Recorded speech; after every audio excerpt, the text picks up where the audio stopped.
In this video, we'll be reviewing a few types of factoring from Math 1201 that are important in solving quadratics. So the first such method that we'll be looking at is removing a greatest common factor. Anytime we're given a binomial or a trinomial or any expression in Math 2201 in Unit 8, we should be looking to remove a GCF if it's possible. Looking at 12x squared minus 9x, I would first try to see if I could divide 12 and 9 by any common factor. Looking at 12 and 9, I see that I've got a common factor of 3. I can divide 12 by 3 and I can divide 9 by 3. What I also notice is that x is present in both of these as well, so I can factor an x out. Dividing 12x squared by 3x, I get 4 remaining as the constant term and an x remaining there. Dividing 9 by 3, I get 3, and x divided by x is 1, so I don't write that in. And this would be the fully factored form of 12x squared minus 9x.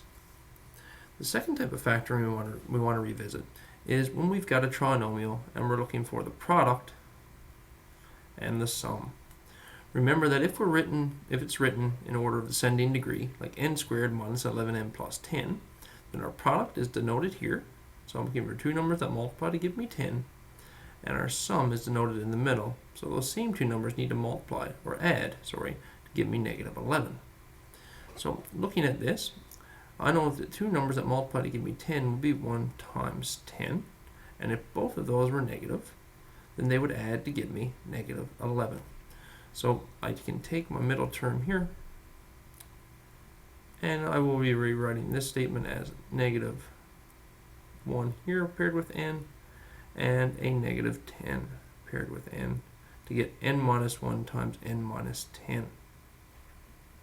And folding this back up to check, again we would see that n times n is n squared minus 10n minus n plus 10, which would give you n squared minus 11n plus 10.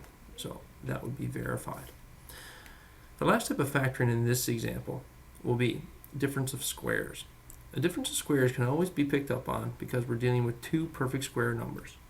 For the first term here, x squared is a squared number as well as 49. The key different part here is because these say difference of squares, this sign in between the two needs to be subtraction. If I wish to factor a difference of squares, I take the square root of my first term, which in this case is x, and I take the square root of the second term, which in this case is 7. So I'll need to create a difference between those two squares, and I need to alternate on the other side here and say plus 7. On the other side of that, if we begin with a number as opposed to the variable, we still take the square root of both terms, square root of 100 being 10, the square root of b being b, and again, those are written in the order that they occur.